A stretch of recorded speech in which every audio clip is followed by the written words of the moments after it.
think once you've done the Camino, I would change that it doesn't just call us, it shouts at us and saying, where are you? Get back here. You just have to have a Camino type setting to be able to ask a question and then listen.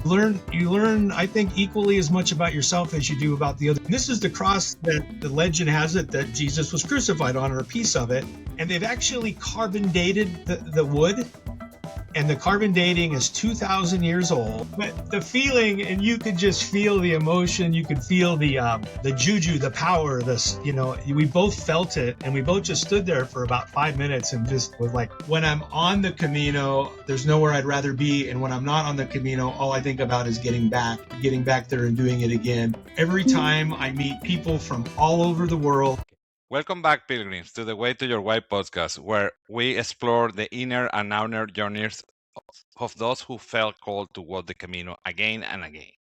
In today's episode, we are continuing a conversation that began years ago, back when the Camino first entered our guest life in 1990s, and when turning 50 finally pushed him to take that first step. Since then, he has walked 7 Caminos, written, reflected, slowed down, 8 now, listened deeper, and now stands on the threshold of 8. But this isn't a conversation about number of shell leaks. It's about where someone is after years of returning to the trail, and what changes when you no longer walk to prove something, fix something, or escape something, but simple to listen.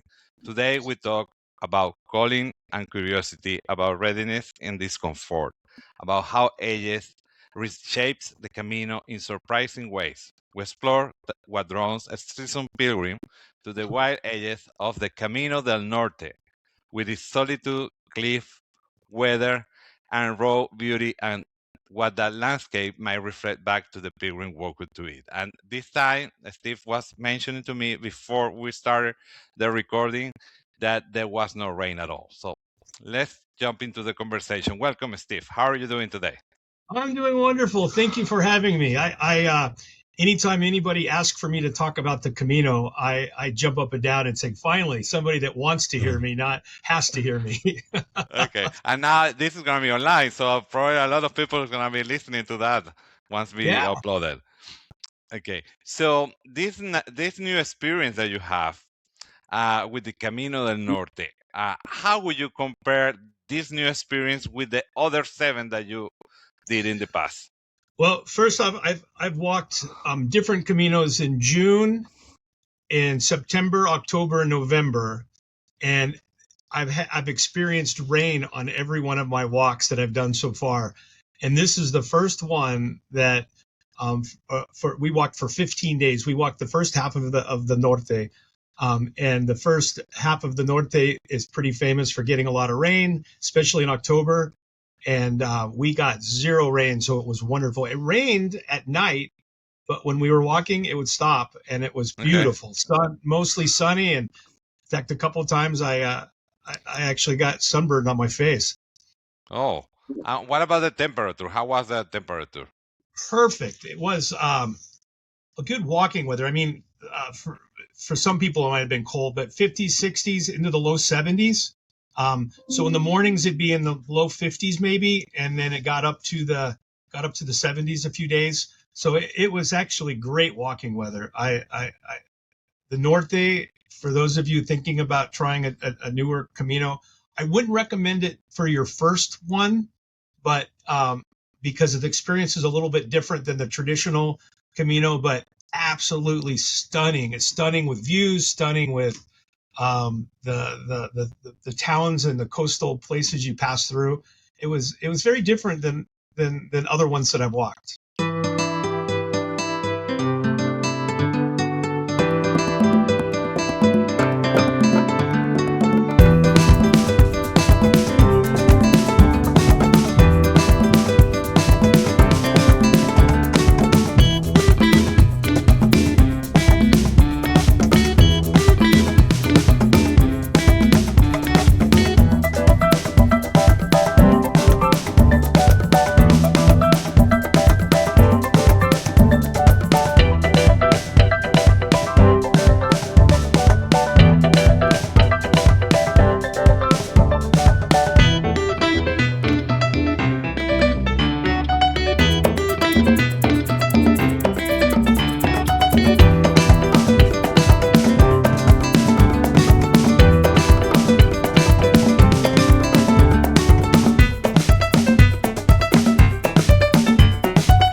Okay, and you walk with your sister, right?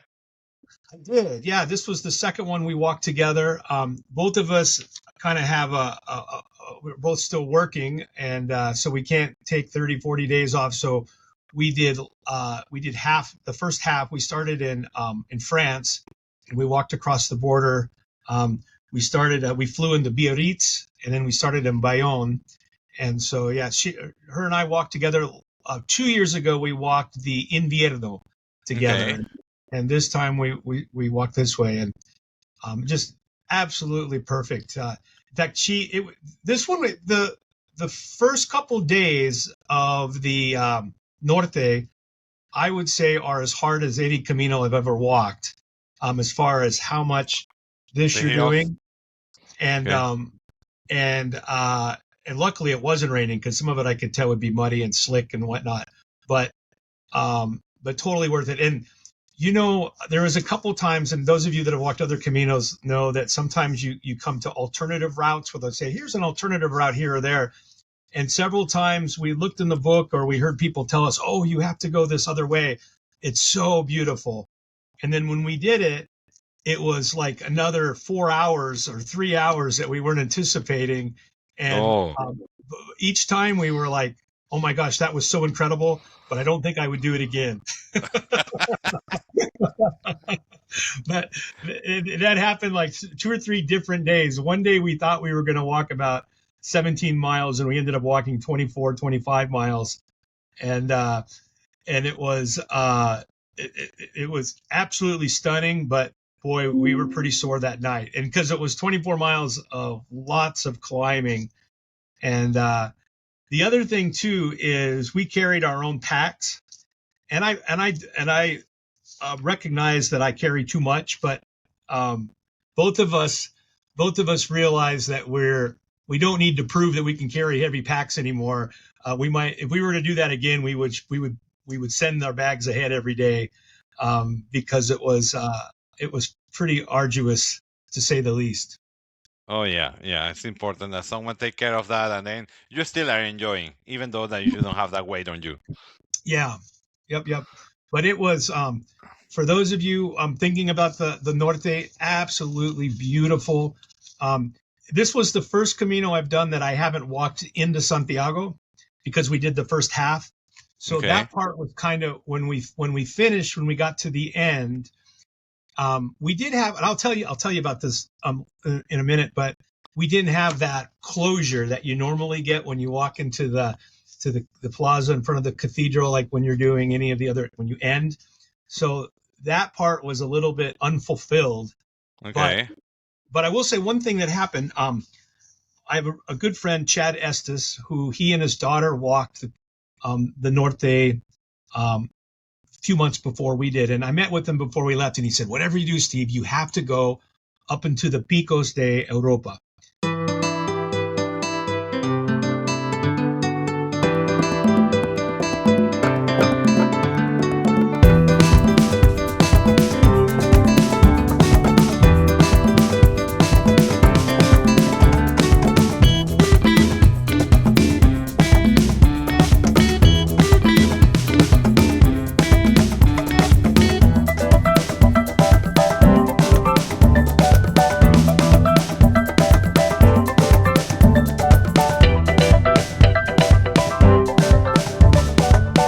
And for Okay. those of you that don't know the area, have you been there, Efrain? The No, Picos? I had not been on those Picos. There's, in the middle of kind of North Spain, in the middle, right below the coast, there are these big 9-10,000 foot jagged mountains that come up out of the flatlands, Okay. and they just come right up. And it's a national park.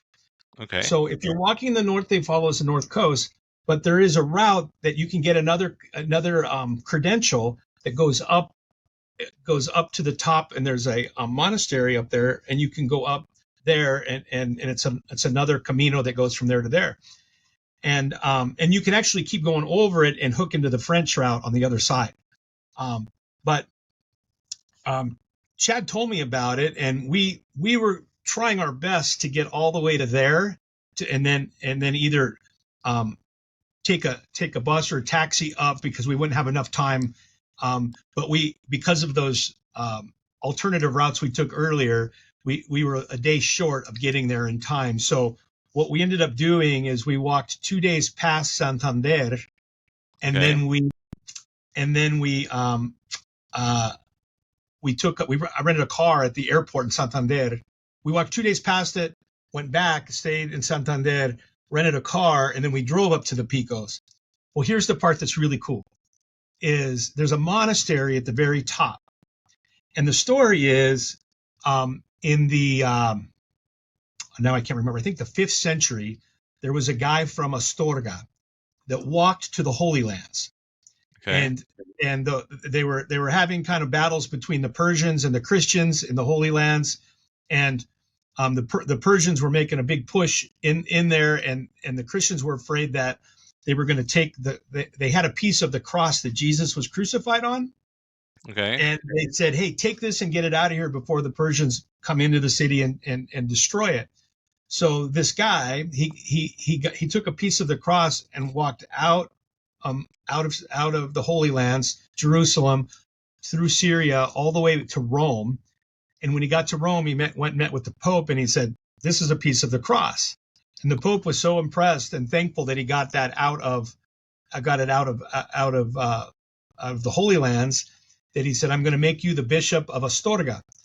Okay. Well, so the cross, then they took the cross, and it was just one side of it, and they made it into a smaller cross, and they put jewels and gold and silver around it. And then they it was there for several centuries. Now that particular guy passed away, but the cross was in that church in Astorga. And then fast forward to the 8th, 9th century, the Moors are coming up through the Iberian Peninsula, and they made their way all the way up to northern Spain, and they're getting close to Astorga. And the bishop at the time said, "We have to get this cross out of here because they'll destroy it." So they hid it in this monastery that's up on the top of the Picos. And Wow. yeah, so I'd never even heard that story at all. And so I started doing some research and all of this stuff. And so Jolie, my sister, and I, we rented a car and we drove up to that monastery. And we walked in, and there's a big church, and then a little chapel inside the church off to the side. And there was a mass going on when we got there in the chapel. So we looked in and we thought, "Oh, there's a mass. We're in the middle of the mass. We don't want to walk in the middle of the mass." So we walked out back into the main church and out the gate, and there was a little gift shop, and there was a little Spanish lady there. And I asked her, I said, "Are you able to see the cross?" And she grabbed my arm and she said, "Hijo mío," she said, "get back in there right now, because they don't always have it out, but they have the cross down today, and you'll be able to see it and touch it." And Wow. so we ran back in right when mass was ending, and we got in the line. There was only like about 30 people there, and we got into the line, and you went up and walked behind the altar, and the priest had the cross sitting off to the side. And the ritual is you make the sign of the cross, you bend down, and you kiss the cross and touch the bottom, and then you kneel down, and then the priest wipes it down, and then the next person. So we went through and did that, and so like I said, we didn't get the typical emotional ending of walking into the plaza in front of the cathedral, but we got the cross. And this is the cross that the legend has it that Jesus was crucified on, or a piece of it. And they've actually carbon dated the wood, and the carbon dating is 2,000 years old, and it's from a cedar tree from that side of the Mediterranean. So everything lines up to make it legit time wise. But my sister and I, we walked back into the main part of the church, and we both looked at each other, and both of us grew up Catholic, but we're not overly go to mass every Sunday. We're kind of Christmas and Easter Catholics kind of. But we both looked at each other, and we were both crying. In fact, my sister said, "Stop looking at me. I can't." But the feeling, and you could just feel the emotion. You could feel the juju, the power. We both felt it, and we both just stood there for about 5 minutes and just was like, holy smokes, was that incredible or what? So that was kind of our ending, which was different than walking into the cathedral and having that experience. And when we go back eventually, probably not this year, but next year, we'll start where we left off and walk the second half. Wow, what interesting.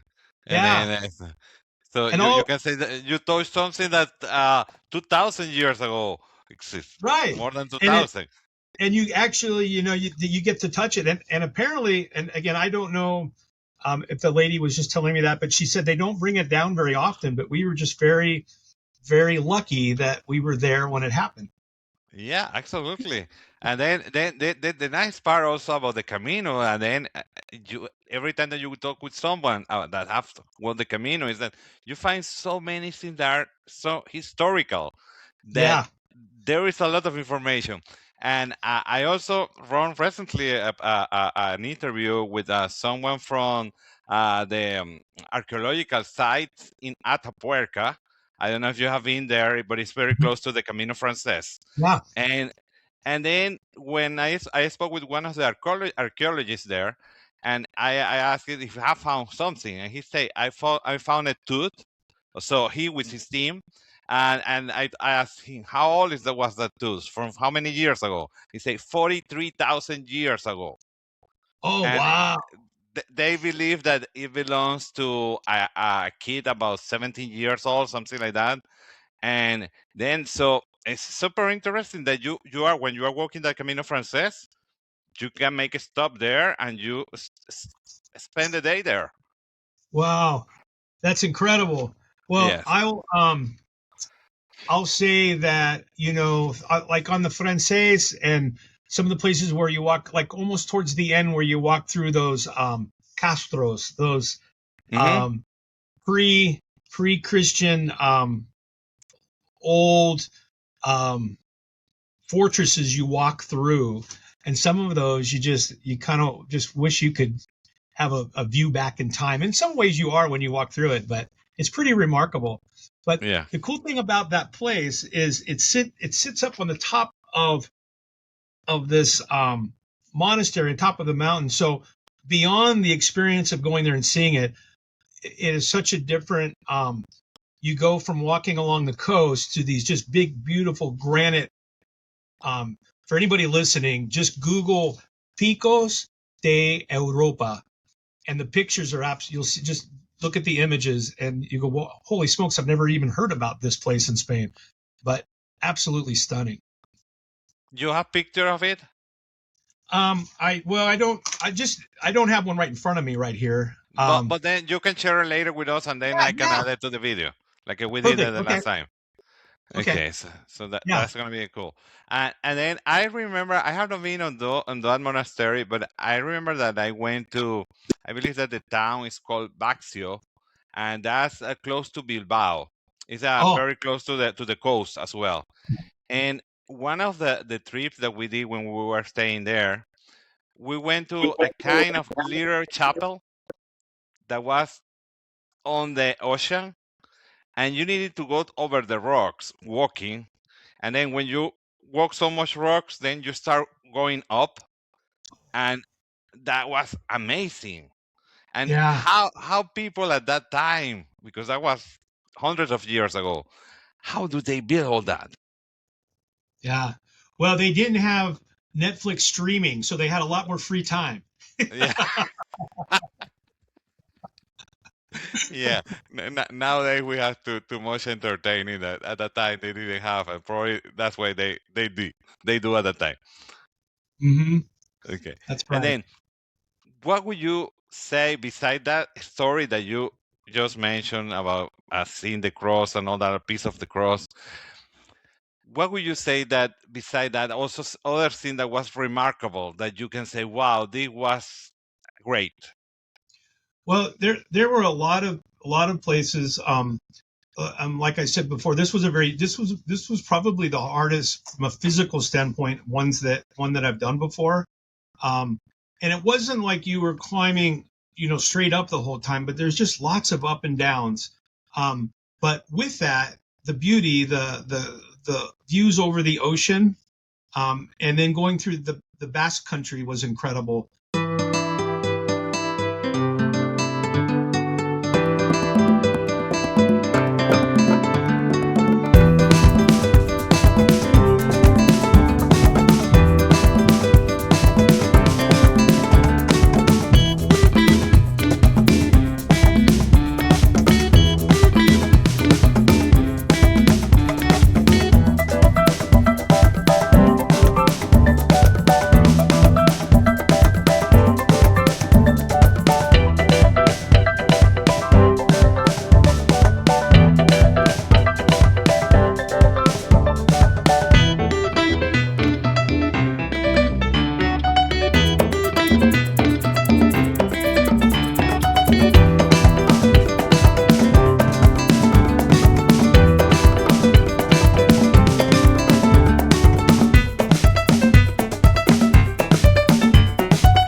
For those of you that haven't been to the Basque Country, it's a little bit different than the rest of Spain from the standpoint of most of the people speak Basque, which is unrelated to any other European language or language anywhere, and food's a little bit different, and the people are a little bit different. So it is kind of a different feeling than the other parts of Spain. And it's, when I say different, just different, not better, not worse, but different. So it is a little bit of a change to what you're used to if you've done other Caminos. But also one of the most interesting things, I live in Boise, Idaho, and Boise, our area here has the largest population of Basque people outside of the Basque Country. So Okay. we have a lot of Basque people here. We have Basque markets, Basque restaurants, Basque clubs, and all kinds of different things here. And when we went to Guernica, when you're driving to Guernica, there's a sign at the hill when you come in that says, well, it says it in Basque, Spanish, and English. It says, "Welcome to Guernica, sister city of Boise, Idaho." So when we were there, the Basque have a gathering every year, but every 3 or 4 years it rotates between 4 different places. One in the Basque Country, one in Boise, Idaho, I think one in Argentina, and one somewhere else. All the places around the world where there's a lot of Basque people. And every 3 or 4 years they have it here in Boise. So a lot of people from Guernica and that area go to Boise. So when we walked into Guernica, we started visiting with folks, and they'd say, "Where are you from?" And I'd say, "Boise." And they'd say, "Oh, do you know so-and-so? My cousin lives there," and this people. And when we got to the center of town, there was, in the main square, there was a series of flags, and there was the Basque flag, the Bilbao flag, not a Spanish flag, but there was the city of Boise's flag was flying over the square of the main part of town, the city flag of Boise. So I thought that was pretty cool. Oh yeah. Connection with where I'm from here. But if anyone's planning on walking the Norte, it's really important that you read the history about Guernica with World War II and what happened there. I won't spoil it, but it's a tragic, horrible story that when you're there, you can really feel it. What happened there, and with all the people that were killed, So that part of it was very meaningful with the connection with Boise, but not only that, just to be able to experience that feeling of walking through. For those of you that maybe have been to Ground Zero, where the 9/11 attack was, or to one of the Civil War battlefields, where you're there and you can feel that power of things that have happened.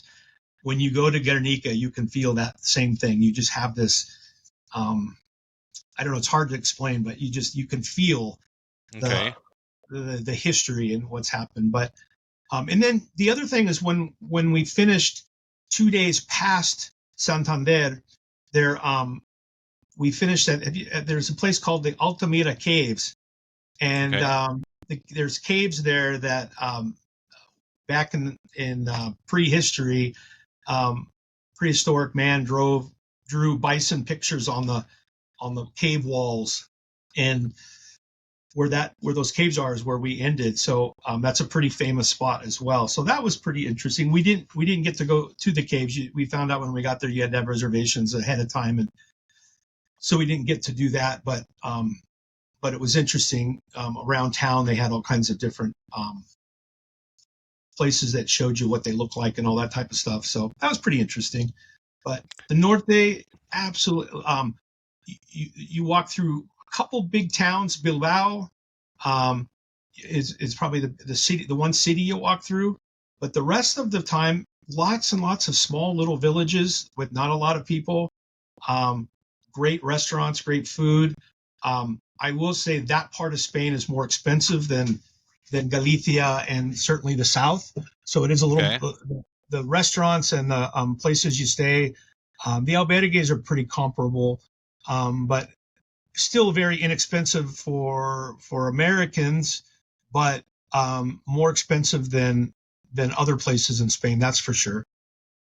Okay. And then through those towns, so there were restaurants and place to buy food, like in the Camino Frances, for example. Yeah, probably not as much as the Camino Frances. There was a few days where we we had to kind of push a little bit further to get something to eat and eat a protein bar out of our bags. But overall, yeah, we never really the invierno a couple years ago, there were a couple days that there was nothing. So Okay. this time there was nothing like that. The other interesting thing, there's several places where you you walk to the side of a river and then you take a ferry across. And I Okay. think at least 3, maybe 4 places we took a ferry across the river, which Okay. which is kind of breaks up the day and it's kind of fun. And so that was kind of interesting. I would say on the very first day when you walk, depending on where you start, a lot of people start in Irun, which Irun Okay. is on the Spanish side of the French border, and then I should have heeded my friend Chad's recommendation to walk. You walk over this big hill, and then you get to a place where you go across on a ferry. Really Okay. beautiful little town, and then you walk over another hill down into San Sebastian. He told me to stop at that first day, and we were like, "No, we feel real strong. We're going to keep going." I wish we would have stopped that day, because when we walked into San Sebastian, we were dying, and we really didn't get to enjoy San Sebastian as much as we would have liked, because we got there late and we were tired. And so that's one thing that I would recommend doing. And the name of the town, I can't remember what it's called. But there's a that day there's a town where you take a ferry across over the first mountaintop. And then if Okay. you're doing it, no matter how strong you think you're going to be, go ahead and eat your pride a little bit and spend the night there, because it'll make your next day much easier. Yeah, San Sebastian is amazing.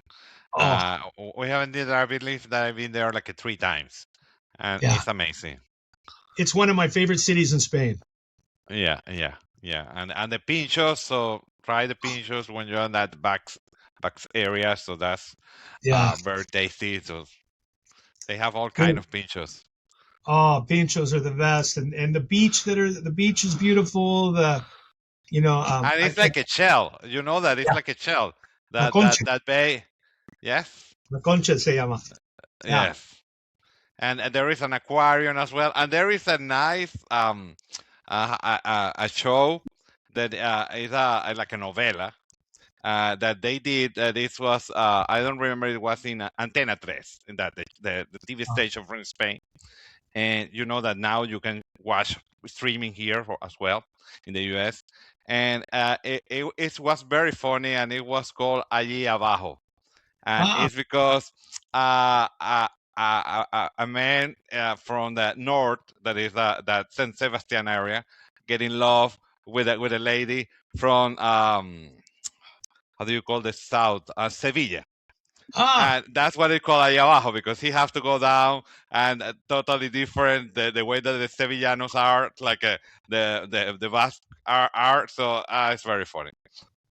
there's a new show. Let me look it up real quick while we're talking here. There's a show that my sister and I, when we rented the last night when we rented the car and drove to the Picos and back. So we had a day that I went online and I found an apartment next to the airport, so we wouldn't have to move around. And while we were there that night, we just turned on the TV, and on Netflix in Spain they had this series, and it was about Galicia. It took place in Galicia, but it's about an old grumpy guy who's a veterinarian, Okay. and his niece works in a kind of like a big box animal product store, like animal dog food and fancy stuff. And it's this country cow doctor comes in to work there, but it all takes place in Galicia. And the whole time they're driving around the countryside of Galicia. Okay. And we were like, oh, I've been there. I know where they are. And when they went to town, they'd go to Santiago. Let me see. Series. Well, I'll send a note to you later, but you can watch That's it fine. here in the United States. You can watch it on Netflix, and it has a different name. Oh yeah. I believe that the one that I mentioned to you, and then I can send that to you. But I believe that the one that it is on Amazon Prime. I'm not Okay. 100% sure, but I believe that it's in there. So okay. So then another thing, Steve. What about training? Did you do any different kind of training for the Camino del Norte, like the one that you have done for other Caminos? Yeah. So I am training all the time. Okay. I walk every day. I'm someday maybe they're going to call me and say, Steve, we need you to go in. So I'm ready to go. But because I knew this was going to be a little bit harder, I did walk a little bit more. But I try to walk 5 to 10 miles every day. Um, Rain, snows, sometimes in the dark, but just because to keep my steps and to keep to keep up. So I didn't train any more, maybe a little bit more. And I try to, before I go, try to eat better, lose a little bit of weight before I go each time as well. So, Okay. but for those of you that are newer, haven't done a Camino yet, I always recommend walking in shoes that aren't new, that I did get some blisters on this one. Mostly it was because the number of days and the steeper terrain. Okay. But I recommend to everybody, whether it's 5, 6, 7, 8, 10 miles a day, just before you go, a couple weeks leading up to it, to get your walks in, get your steps in. And at the end, even start putting some weight in a backpack and start carrying it just so you're used to it. I think the biggest problems people have is they're wearing new shoes or they haven't walked enough at home. So I'm a firm believer of, I want to enjoy myself when I'm there. So I'm a firm believer of being ready the best you can, and walking beforehand is the best. And also, to get psyched up, if you, listen to podcasts about the Camino while you're going, that, even get you, listen to this Camino on your podcast, listen to these things to get you excited about going. The one thing I probably didn't do on this one, I do have a lot of hills where I live here in Idaho, a lot of mountains, but I probably didn't walk enough hills like I should have. But with that said, that's what I do. I try to walk every day, just so I'm not having to go through that pain right before the next Camino. Oh, that's good. And what about then transportation? If you need a taxi, is it easy to find a taxi? Um, yeah, I think so. Well, nowadays too, I, I, this time for the first time, I used an Uber once when in Santander when we were there after we got back. We took an Uber into downtown just to go out for the last night before we flew home.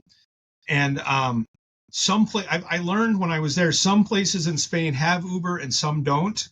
I did an Uber in Porto, Portugal once too on that Camino. But it was really interesting. The Uber in Santander, they weren't like independent drivers. There was a company, just like a taxi company, that owned all the cars, and the guys went to work there for the Uber. And so it was like a taxi company, but it wasn't. The guy Well, yeah.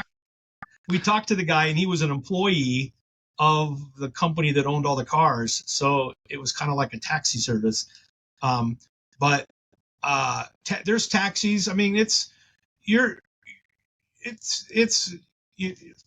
never too far away from civilization in Spain. So, if you really do need an emergency taxi ride, you could take it. I haven't had to do that, but if somebody's worried about that, worst case scenario, somebody's walking by and you could send word ahead, or you're near a road that you can get that done. There were some places though that we got off the trail, and we were in the woods for quite a while. And a lot of times when you're on the side of the mountain by the coast, there were no towns or roads. It's just trail along that. Okay. But if you're asking from the perspective of you have an emergency and you need a taxi or something, Yeah. we had phone service the whole time, so you could find something. Okay. And then when you were in through those trails, were those trails so far away from main road or no? Some days yes, some days no. There were Okay. there was a couple days where unfortunately there were too much on a road. In fact, one time we kind of side trailed it. We started walking on a road too much, and so we kind of cut across off the Camino a little bit to get away from the road and to the next place quicker, because we saw that we were going to be on the road all day.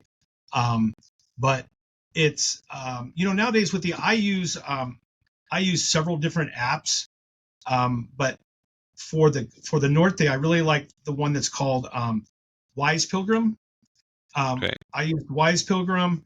I use Camino Ninja's back for those of you that used to use it. The legend is the guy who started Camino Ninja passed away, and nobody had the password to update it and to make it more modern.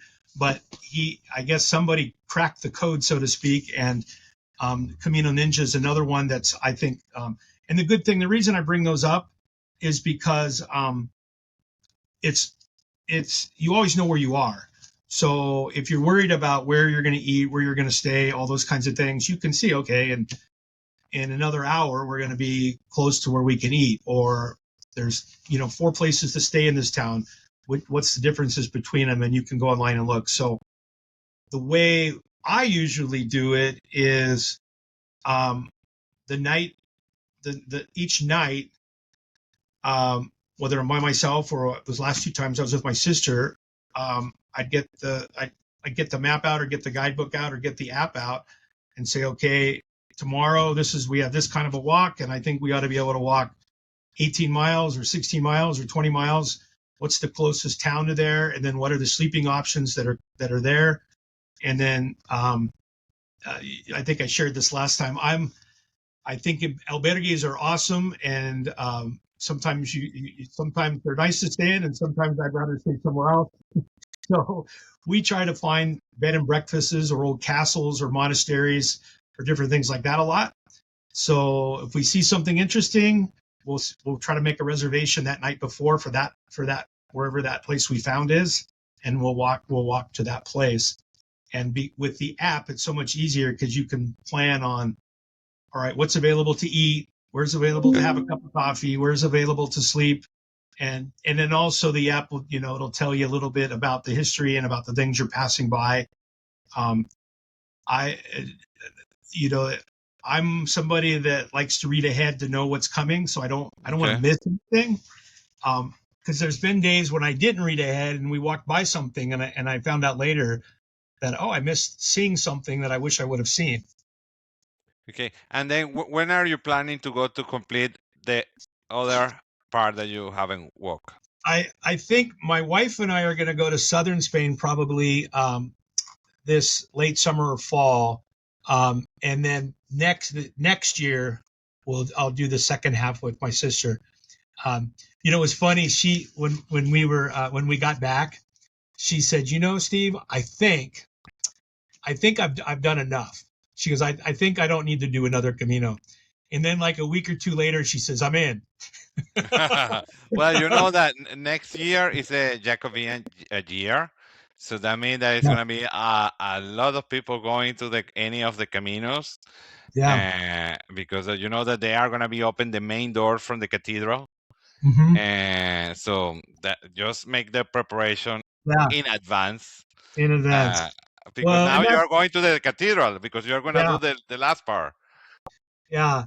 And I purposefully, that's why I've done the Primitivo, I've done the Invierno, I've done the Central Portuguese, and some of these other like less popular, less crowded ones. I like those because they're not as many people.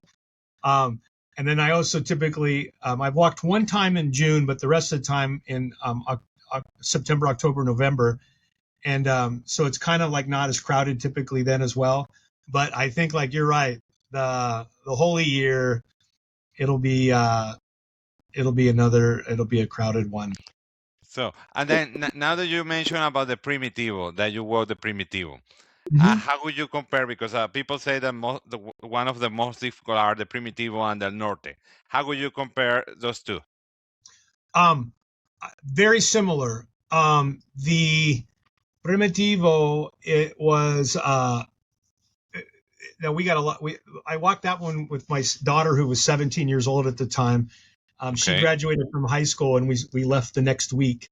So that one was a real important one for me and real special because it was just her and I. But the Primitivo was hard. But I think the first 3 or 4 days of the Norte are as hard or harder than the Primitivo. Um, and I and maybe that's just now because I'm 7 or 8 years older than when I did the Primitivo now. Okay. Um, but it was harder. That first couple, and again because we took a couple of the variants, and then we also did uh, one place where we should have stopped, we kept going. So part of it was on us. I think if we would have broke it up, it would have been a little probably not as hard. But the Okay. Primitivo, there's one big pass you go over, and then you go around that lake and that dam. Have you done the Primitivo? No, I have Okay. not. It's the hard thing about the Primitivo is there's not as much infrastructure, Okay. um, but you're not on the road very often, which is good. You're mostly on small roads or dirt paths. Um, another one that's I don't think is as hard, but there's not a lot of towns and places is the Invierno. The Okay. Invierno goes from Ponferrada over to kind of goes around Santiago around the back way, and rather than going because it used to be like when the pilgrims were going and it would snow, they called it the Invierno because it was the winter route to go rather than going over the mountains, it went around them.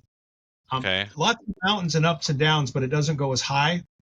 But the one thing about the Invierno, it goes through an area of Roman gold mines where way back in the Roman times they mined the whole area and it eroded away the soil. And there are these amazing, incredible earth, big mounds of just incredible views. I think it's kind of a world heritage site, but it's also a world disaster area for all the mining that happened 2,000 years ago by the Romans, Okay. where they washed away everything. But it's pretty fascinating. And there's a lot of, we saw wild pigs. We were, it's very, very rural. And the hard thing about the invierno is there's not a lot of infrastructure. So there's a couple days when we walked where there was nowhere to stop during the day to get a coffee or lunch. And we walked a couple long days with protein bars Oh, to keep us going. Yeah. But well, but so beautiful. Steve, we're going almost to the end of the conversation. What last recommendation would you give to our listeners? Well, if you have gone on a Camino, start planning your next one. If you haven't, be listening to everything you can and start walking and practicing. And something you said in the very beginning when you were doing your intro, you said that the Camino calls us, and we think about it. And I think once you've done the Camino, I would change that it doesn't just call us, it shouts at us and saying, where are you? Get back here. But I think for me, when I'm on the Camino, there's nowhere I'd rather be. And when I'm not on the Camino, all I think about is getting back there and doing it again. Every time I meet people from all over the world, and not only am I learning about them, but by learning about them, I learn about me. And I learned that, everybody has a story. Everybody has something to say, and you can learn from them. You just have to have a Camino type setting to be able to ask a question and then listen. And you learn, I think, equally as much about yourself as you do about the other people. And it's just, it's incredible that we have to go to the other side of the world to get that experience. But at the same token, I'm so glad we have a place where we can go and do it. So that's where I would leave those that, again, if you've done one before, I hope we inspired you a little bit more to want to go back and to think about some different routes. Do you know Rocco Rossi? No. Oh, okay. Take a look. Friend him on Facebook. Okay. Rocco, he's Canadian, and he is an incredible ambassador to the Camino. And he is there right now, and he's walking. He started in Almeria, and he's walking from the south all the way up right now. And I go home and read his every day where he is. He just passed through Granada yesterday. In the south. But the reason I brought that up is seeing other people there and doing it kind of allows you to kind of live vicariously through their current trip, but also just makes that urge to go back that much more. And so to everybody thinking about going, take it from a want to a do. And those of you that have been, get busy and plan your next one. Yeah, absolutely right. And then you see pilgrims. So thank you, Steve, for being here again, and for you pilgrims. So that's one of the reasons why so many people like more every time the Camino, because everybody having great time while walking the Camino. It's not like you're not gonna suffer. You're gonna suffer, especially when you are tired at the last few miles from the town that you're going to. But then that enjoyment is so much nice that you're gonna be doing. Funny that because of that, bear with me. Well, I don't have one in front of me, but the book I wrote for that reason is called Sacred Blisters, because it's both the good and the bad. I think that makes it that much more important and that much more valuable, and that yearning, because when you get back, you're stronger than you were when you left. You have that physical, you just did something. You just hiked over these mountains with your backpack, and you carried the backpack, and you slept in noisy albergues with uncomfortable beds. And the whole time you're thinking, what in the heck am I doing this to myself for? Why am I doing this? But then you're like, oh my gosh, I'm look at that view. Listen to the conversation I had yesterday. I just had the most incredible meal, the greatest cup of coffee, the greatest glass of wine. And then you're climbing over the mountain the next day and you're going, what the hell am I doing? And then you get that other great glass of wine and that great conversation. And so the pain, the sacred part of it, mixed with the blisters and the difficulties, make the whole package. And every time you come back, those blisters on both your feet and your soul and your body, I think make you stronger and make you more alive and make the colors brighter and just, it's, I don't know. I come back every time just re-engaged in life and re-engaged in everything, because there is some suffering that goes on, and there is some but there's plenty of rewards along the path, but the suffering makes the rewarding. If it was all just wine and chocolate the whole time, it wouldn't be nearly as meaningful, would it? Correct. Absolutely. Well, so thank you again, Steve, and thank you, Pilgrim, for watching the Way to Your Way podcast. And please keep adding your comments to the comment section. That way we know what other topics to cover for future episodes. Thank you very much, and buen camino. Buen camino. Thank you.